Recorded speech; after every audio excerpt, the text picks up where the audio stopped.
เก็บขวดขยะหลังปีใหม่ทุกคนชิ้นของแลนด์มาร์กเลยจะเป็นอย่างน้ำบ่มีเลยเนาะแถวนี้ปกติจะมีน้ำเลยแถวนี้มีน้ำแต่ว่าน้ำไปพูดละน้ำไปอยู่หมองพูดละ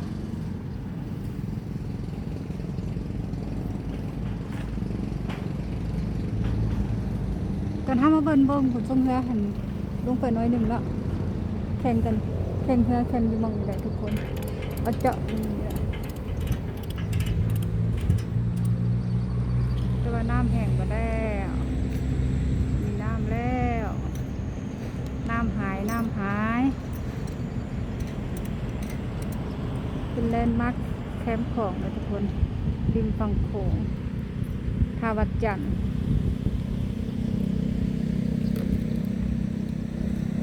ที่ว่าเพิ่นมีแข่งเรือนะ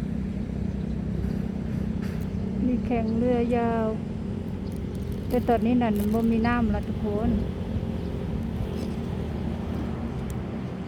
น้ำได้แห้งเงื่อนหายลงไปแล้ว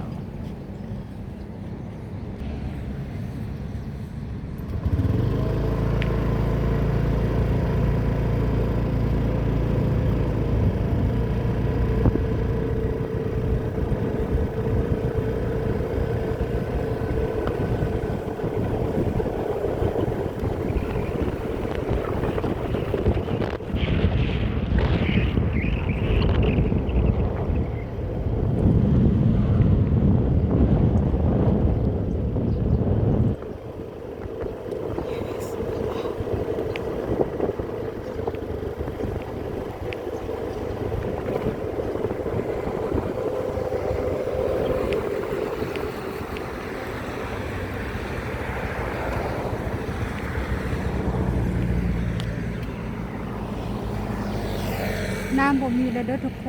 นน้ำบ่มีเลี้ยวน้ำแห้งหมดแล้วพุ่นน่ะเป็นสันดอนไปฮอดพุ่นน่ะพุ่น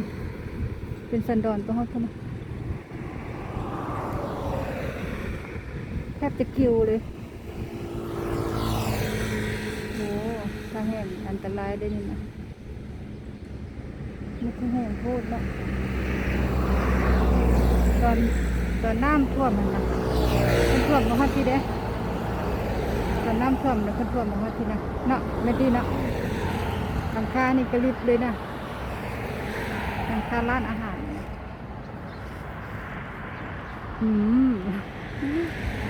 กินไปแล้วมาเลย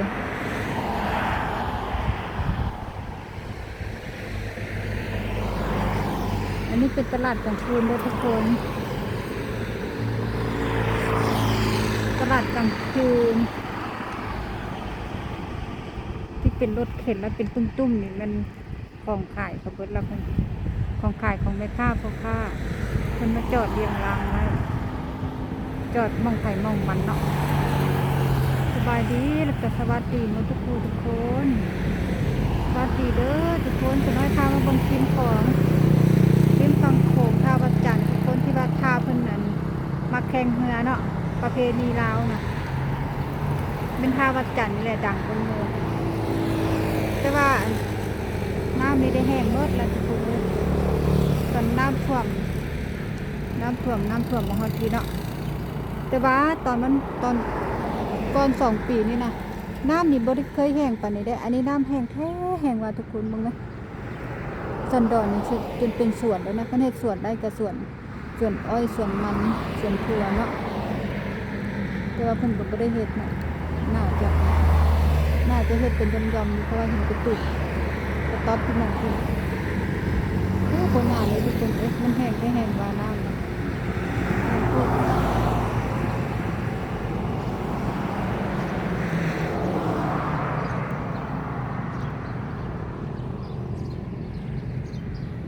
เสียงรถกระดังแห้ง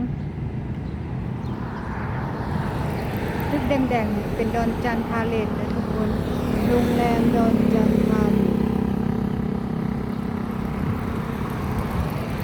เริ่มแม่ค้าเริ่มขนของเข้ามาแล้วตลาดกลางคืนเนาะตลาดคนเดินกลางคืน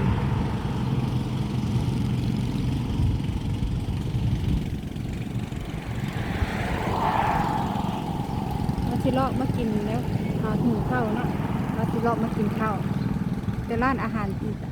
รธรรมดาบ่เปิดนะมีแต่ร้านอาหารแบบอื้อหือสำหรับเฮากระเป๋าบ่หนักปานใดเนาะเอาร้านอาหารที่ว่าพอแบบคนหิวโหยได้อยู่แต่ว่าร้านอาหารแบบกระเป๋านักเนี่ยรวมๆ1เด้อจ้าคลิปนี้ก็ซ้ำนี้เด้อทุกคน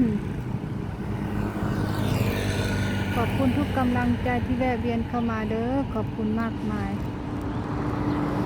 เข้ามาแล้วช่วยกดไลค์กดแชร์ให้อีสานน้อยในเด้อเพื่อเป็นกำลังใจในการทำคลิปต่อไปขออภัยเด้อถ้าเราจะอาจจะแบบบ่ถูกต้องปานใดว่าอาจจะลิ้นพันกันแน่บ่พันกันแน่เนาะด้วยประสบการณ์บ่แน่นอยู่เนาะว่าไปชมพาทุกคนไปชมคลิปกันต่อเนาะป้าว่าสนิทป้าทุกคนนะคะ